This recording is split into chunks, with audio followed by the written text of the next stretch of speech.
ये सरकार कौन चिंता करुछंती। सरकार कहउछंती आमे चाषी बाहा नौछंती आमे 800 टंका दान कर देइछु आमे विकसित कृषि संकल्प यात्रा करुचु वर्षे पूर्तिपूरण करुछंती। एंकु लाज लागिबा कथा ये सरकार को। ये सरकार वर्तमान चाषी ठारू धान किणी पारुना पुणी करुछंती विकसित वाहन गाँ गाँ रे बुलिबो पंचायत रे बुलिबो कौन करिचे चाषी मानक पई साधारण धानटे किणी पारुन तमे एठी डेप्यूटी सीएम अछंती मान्यवर विधायक अछंती मान्यवर मंत्री अछंती आपण आज समस्त समवाय समिति रो सभापति माने सांबादिक सम्मेलनी परिवार उद्देश्य आपण मानक जरिया रे सरकार को निवेदन करुचु एवं विभागीय अधिकारी पुरी जिलार जो माने अछंती समस्त को आम निवेदन करुचु चाषी ठारू यथाशीघ्र धान किणंतु मंडी जरिया रे मंडी खोलीदेले 20 तारिख रु मंडी खोलिबा कथा 20 तारिख रे मंडी खोलिला नहीं 10 दिन विलंब रे मंडी खोलिले आपण मानक जरिया रे आमे निवेदन करिथिलु। धन्यवाद देबो आपण मानकु आपण मानकर बाइट बाजिबा परे 10 दिन पर मंडी खोलिले टार्गेट देले समुद्र रु संखे जो चाषी मानकर जो सोसाइटी रे टार्गेट अछि 7000 कोउटी 5000 कोउटी 3000 ताकू 200 देइसंती 600 टार्गेट देइकरी मिलर मानकु मध्ये टार्गेट देले मिलर माने 100-200 लेखा किणी वर्तमान आ कौनसी मिलर धान किणु नांती चाषी माने आम पाखरे पहुंचती समवाय समिति आमे होचु रेस्पोंसिबल कारण सोसाइटी रे चाषी रजिस्ट्रेशन करिछि सोसाइटी धान किणिबो मिलर धान नेबे सोसाइटी रु राज्य सरकार सोसाइटी को दायित्व देइछंती धान किणिबा पई 800 टका लेखे देले बोनस देले सरकार किंतु 800 टका दबा फल रे रबी रे आज लोक धार उधार कर दाम करी एलआई पॉइंट करी जलसेचन सुविधा करी धान चाष करिसंती चाषी की कष्ट रे धान करिछि आज धान देई पारु नांती धान घरे थुआइछि वर्तमान समवाय समितिर संपादक माने जार 100 क्विंटाल टार्गेट अछि से 25 क्विंटाल टार्गेट दबा को भी इच्छा करू नांती जहा फल रे चाषी ये मौसमी वर्षा आसिलानी किभली भाव रे धान को रखिबो ना बिकिबो अभावी बिक्री निश्चित हबो एवं बाहर व्यापारी को बिक्री करिवे एवं जो व्यापारी माने दलाल माने वर्तमान बुली बुली करी धान नौछंती बिक्री किणुछंती से माने 2000 टंका धान किणिया पई धान चाषी की मागुछंती चाषी केते पैसा खर्च करिछि केते पैसा पाइबो ये सरकार कौन चिंता करुछंती। सरकार कहउछंती आमे चाषी पई बाहा नौछंती आमे 800 टंका धान कर देइछु आमे विकसित कृषि संकल्प यात्रा करुचु वर्षे पूर्तिपूरण करुछंती। एंकु लाज लागिबा कथा ये सरकार को। ये सरकार वर्तमान चाषी ठारू धान किणी पारु नांती पुणी करुछंती विकसित वाहन गाँ गाँ रे बुलिबो पंचायत रे बुलिबो कौन करिचे चाषी मानक पई साधारण धानटे किणी पारुन तमे एठी डेप्यूटी सीएम अछंती मान्यवर विधायक अछंती मान्यवर मंत्री अछंती आपण मानक माध्यम रे आपण मानक जरिया रे ये जिले रे जेते वरिष्ठ अधिकारी अछंती समस्त को आम अनुरोध करछु पुणी मिलर मंत्री आलू मंत्री कहउछंती भड़ारे आसीबे मिलर अन्य जिल्ला रू एठी धान किणिबे एठी 21टा मिलर अछंती ए मिलर मानक समस्या बुझु नांती जेतिकी धान किणा आइछि सेमानक ठारू चाउल निया जाउ नाही वर्तमान भड़ारे आसीबे मिलर आउ रहिला 8 दिन टोकन कटिवा पाई जे 19 तारिख रे टोकन पाइथिला 20 तारिख रे जे टोकन पाइथिला 21 तारिख रे जे टोकन पाइथिला तार जून 19 रे टोकन अवधि सरीबो जून 30 तारिख रे ये रबीर अवधि सरीबो किभली भाव रे जदि चाषी धान न दिए मंडी रे जदि 8 दिन घुचिची 8 दिन जदि तार टोकन सरी जाउची ताले धान मंडी रे से देई परिबो नाही ये जो क्षति हबो ये जो क्षति की किए भरणा करिवो किए दायित्व नबो ये राज्य सरकार दायी रहिबे ये पूरी जिलार समस्त वरिष्ठ अधिकारी सीएसओ को आरंभ करी जिलापाल डीआरसीएस समस्ते दायी रहिबे ये चाषी जदि किसी क्षति पूरण न देती एवं किसी क्षति हुए चाषीर जदि किसी क्षति हुए से ये सरकार दायी रहिबे। सरकार केवल तांकर कथारे कहउचंदी धान किणा प्रति किंबा चाषी मानक प्रति सेमानकर कौनसी परिस्थिति रे भी भल पाइबा नाही सेमाने उद्देश्यमूलक भाव में चाहूँगी चाषी मैंने हैरान हुंतु मंडीर टोकन सरीबा को मात्र 8 दिन बाकी अच्छी किंतु मिलर तो धान नौना अलग कथा मिलर को कौन आम धान देवु आम सरकार को धान दौचु मिलर होकर माध्यम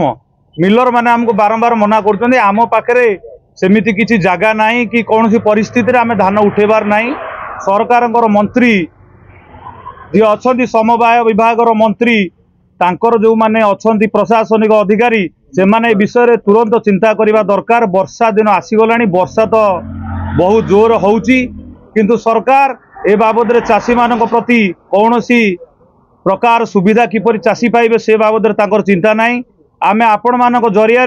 सांबादिक सम्मेलन करिवार उद्देश्य होउची आपण मानक जरिया जिलापाल ठारू आरंभ करी प्रशासनिक अधिकारी ठारू प्रशासन पर्यंत माननीय मुख्यमंत्री पर्यंत समस्त को निवेदन करुचु किपरि भाव में चाषी तांकर धान को सुरुखुरु बिकिबे से बाबद तुरंत हस्तक्षेप ग्रहण करंतु। जदि चाषी समस्या समाधान न हुए 7 दिन भितर से सभापति मानक ठारू आरंभ करी चाषी मानक पर्यंत राजरास्ता रे बसिबे जेकोसी परिस्थिति सृष्टि हम से केवल सरकार दायी रही। आमे पूर्व समस्त दाबी जनईचु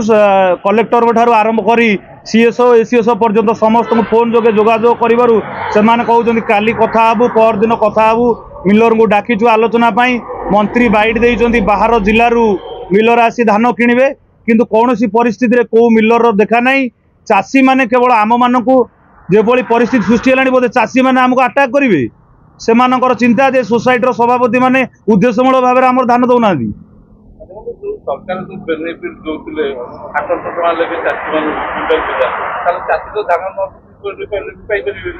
चाषी को से 800 टंकार जो बोनस दौरान बोले से कहते एपटे कहते किंतु सेपटे धान किणुना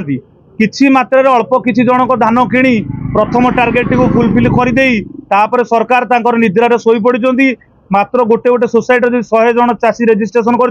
मात्र 8-10 जन देइछन्ति बाकी 90-92 जनक चाषी हैरान होउछन्ति। तेणु एथिप्रति सरकार निश्चित भाव में घटना को तुरंत हस्तक्षेप कर चाषी मान समस्यार समाधान करने आपण जरिया नवेदन कर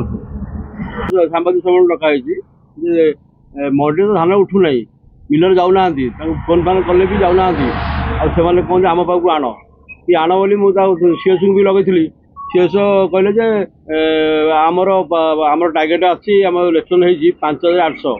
आमको देती 1100 सी कहे मंडी की मिलर मैंने कहे मंडी की आम मिलर को आण आनला आम आनला पुणी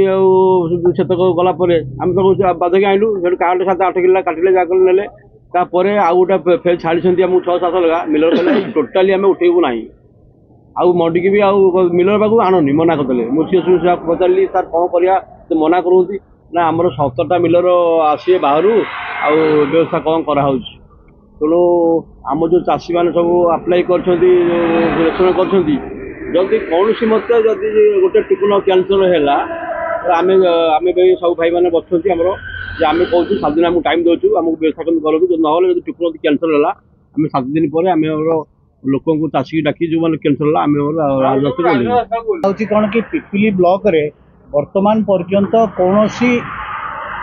मंडी खोलानी कौन सी मिलर मंडी को आसिलेनी तेणु पिपिली ब्लॉक रो हजार हजार चाषी जो माने कि पंजीकरण करथिले सेमान आज निजर धान को बिक्री न करि पारी घोर असुविधारे अछंती। तेणु आमे माने जो विभिन्न सेवा समवाय समितिर सभापति आमको आसी पचारुछंती चाषी माने जे धान केबे उठिबो किंतु कौन सी मिलर कौन सी सरकारी अधिकारी यार कौन सी सठिक रिपोर्ट देना जहाँ 2 दिन तले आम देखा पाइलु आपण मध्यम गणमाध्यम देखा पाइलु जे मिलर माने कहले जे आम धान 2 दिन आम उठेबुनी तापर पुणी शुणिया मिलला जे मंत्री कहले माननीय जोगाण मंत्री कहले जे आम मिलर गंजाम रु आणबू आमको बड़ आश्चर्य लगुच जेमती आलू अभाव बेले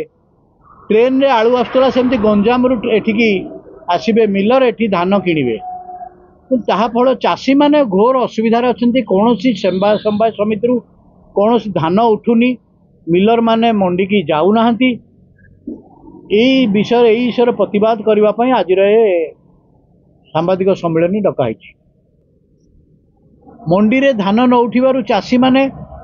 बर्तमान वर्षा ऋतु आसीगलानी कौन सी मंडी रे सेमती ବ୍ୟବସ୍ଥା ସେତେଟା ସୁଦୃଢ଼ ନାହିଁ ଯେ ବର୍ଷାରେ କେମିତି ଧାନ ନେବେ କି ଧାନ ମଣ୍ଡିକି ନେବେ କି ମଣ୍ଡିକି ନ ନେବେ କି ବାହାରେ ବିକିବେ କ'ଣ କରିବେ। ଚାଷୀମାନେ ବର୍ତ୍ତମାନ ଦ୍ୱନ୍ଦ୍ୱରେ ଅଛନ୍ତି। ସେମାନେ ବଡ଼ ଅସୁବିଧାରେ ଅଛନ୍ତି ଯେ ମଣ୍ଡିକି କୌଣସି ମିଲର ଆସୁନି, ଧାନ କିଣା ଯାଉନି। ଏପଟେ ଟୋକନ ପାଇଁକା ମେସେଜ ବି ଆସୁଛି ଯେ ଆପଣ ଏତେ ତାରିଖ ଭିତରେ ନିର୍ଦ୍ଦିଷ୍ଟ ତାରିଖ ଯେଉଁ ଦେଉଛନ୍ତି ନିର୍ଦ୍ଦିଷ୍ଟ ତାରିଖ ଭିତରେ ଆସି ମଣ୍ଡିରେ ଧାନ ଦିଅନ୍ତୁ। ତା 2 ଦିନ ପରେ ପୁଣି ଆସୁଛି ଯେ ନିର୍ଦ୍ଦିଷ୍ଟ ତାରିଖ ଭିତରେ ଆପଣ ଧାନ ଦେଇନାହାନ୍ତି। ଏମିତି ସବୁ ପ୍ରକାର ବିଭ୍ରାନ୍ତିକର ମେସେଜ ଆସୁଛି, ଯାହାଫଳରେ ଚାଷୀମାନେ ଦ୍ୱନ୍ଦ୍ୱରେ ଅଛନ୍ତି। କୌଣସି ଧାନ ବି ମଣ୍ଡିରେ ଉଠୁନି, କିନ୍ତୁ ଟୋକନର ଅବଧି ବି ସରିଗଲାଣି। ଧାନ କିଣାର ଅବଧି ବି 1 ତାରିଖରୁ ଆରମ୍ଭ ହୋଇ 30 ତାରିଖ ଭିତରେ ସରିଯିବ, କିନ୍ତୁ ବର୍ତ୍ତମାନ ପର୍ଯ୍ୟନ୍ତ ବି ଧାନ ମଣ୍ଡିରେ କିଣା ହେଉନି। ମାନେ ବିଶେଷ କରି ଅସୁବିଧାରେ ପଡ଼ିବାରୁ ଆସି ସେବା ସମ୍ବାଦ ସମିତି ପାଖରେ ବସୁଛନ୍ତି। ଆମକୁ ବେଳେବେଳେ କହୁଛନ୍ତି ଯେ ଆମେ ଧାନ ଆଣି ଏଠି ରଖିଦେବୁ, ରାସ୍ତାରୋକ କରିବୁ, ଧାରଣା ଦେବୁ। ତେଣୁ ଏହିସବୁର ପ୍ରତିବାଦ ପାଇଁ ଆମେ ସରକାରଙ୍କ ପାଖରେ ଏହି କଥା ପହଞ୍ଚିବା ପାଇଁ ଆଜିର ଏ ସାମ୍ବାଦିକ ସମ୍ମିଳନୀ ଆମେ ଆରେଞ୍ଜ କରିଛୁ। ସମସ୍ୟା ବହୁତ ଅସୁବିଧା। ଚାଷୀମାନେ ବାରମ୍ବାର ପ୍ରେସିଡେଣ୍ଟ ଆଉ ସେକ୍ରେଟାରୀ ପାଖକୁ ଗଲା ପରେ ବି ସେମାନଙ୍କୁ ପଚାରୁଛନ୍ତି, କିନ୍ତୁ ଆମ ଦୁଆରେ ଯାଇକି ଠିଆ ହେଉଛନ୍ତି, ସୋସାଇଟି ଘେରାଉ କରୁଛନ୍ତି। କିନ୍ତୁ ଧାନଟାର ଟୋକନଟା ସରିଗଲା ପରେ ବି ମାନେ ଆଉ ଆସିବ କି ନ ଆସିବ ସେମାନେ ଭାରି ଦ୍ୱନ୍ଦ୍ୱରେ ଅଛନ୍ତି। ବର୍ଷା ଦିନ ଆସିଗଲାଣି, ତେଣୁ ଧାନ ବର୍ତ୍ତମାନ ସିଏସ୍ଙ୍କୁ କହିଲେ, ମିଲର ବାଲାଙ୍କୁ କହିଲେ, କେହି ବି ଧାନ ନେବାକୁ ପ୍ରସ୍ତୁତ ନୁହନ୍ତି। ଚାଷୀ ଧାନ ନ ବିକ୍ରି କରିପାରିବ, ଚାଷୀ କେମିତି ସୁବିଧା ପାଇବ? ଯେଉଁ ସରକାରରୁ ଯେଉଁ ସୁବିଧା ପାଉଥିଲା, ଆପଣମାନଙ୍କ ମାଧ୍ୟମରେ ଯଦି କିଛି ହେଇପାରିବ ତାମାନେ ଚାଷୀ ଯଦି କିଛି ସୁବିଧା ପାଇପାରିବେ, ନହେଲେ ଚାଷୀଙ୍କ ପାଇଁ କେହି ନାହାନ୍ତି। ଚାଷୀଙ୍କ କଥା କେହି ଶୁଣୁନାହାନ୍ତି। କ'ଣ ଅସୁବିଧା, କ'ଣ ପାଇଁ ଧାନ ଧାନ ମିଲର କହୁଛନ୍ତି ଯେ ଆମର ସଫିସିଏଣ୍ଟ ଧାନ ଅଛି, ଆମଠୁ ସରକାର ଚାଉଳ ନେଉନାହାନ୍ତି, ଆମେ ବର୍ତ୍ତମାନ ଧାନ ଆଉ କିଣିପାରିବୁ ନାହିଁ।